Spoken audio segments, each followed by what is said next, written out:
Hello friends, আজকে আমরা veg loaded mushroom pizza বানাবো। দেখো ইনগ্রিডিয়েন্টসগুলো স্ক্রিনে দেওয়া। তো ফার্স্টে আমরা 5 মিনিট সুইট কর্নটাকে বয়েল করব। তারপরে সাদা তেলে চপড অনিয়ন্স, চপড করা ক্যাপসিকামগুলোকে ফ্রাই করে নেব। তারপরে পিৎজা ব্রেড নেব, নিজের ইচ্ছে মতো আটার নিতে পারো, ময়দা নিতে পারো, যার যেরকম ইচ্ছে। তারপরে আমরা পিৎজা সসটাকে করব, দেন মেয়োনিজটাকে স্প্রেড করব। তারপরে মোজারেলা চিজটাকে শ্রেডেড করব। শ্রেড করার পর এবারে আমরা নিজের ইচ্ছে মতো সাজাবো, যার যেটা ইচ্ছা প্রথমে দিতে পারো। প্রথমে ক্যাপসিকাম দিচ্ছি আমি, তারপরে অনিয়ন দিলাম, তারপরে টমেটো, তারপরে মাশরুমগুলোকে আমরা পিস পিস করে কেটে নেব ছুরি দিয়ে।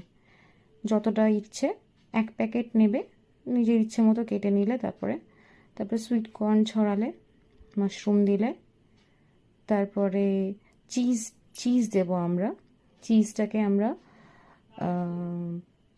কেটে কেটে পুরোটা দেবো না, একটা চিজ লাগবে, হাফ দেবে ওপরে, স্লাইস করে করে করে কেটে কেটে কেটে কেটে একটু একটু করে দেবে। দেওয়ার পর এবারে আমরা প্লেটে তুলে নেব, যেটাতে করে মাইক্রোওয়েভ ওভেনে দেবো আমরা। 350 সেলসিয়াসে করব, 5 মিনিট করব। আমরা ঢুকিয়ে দিয়েছি মাইক্রো ওভেনে, হয়ে গেল আমাদের। এবারে দেখো আমরা এবারে অরিগ্যানো চিলি ফ্লেক্স দিয়ে সার্ভ করব।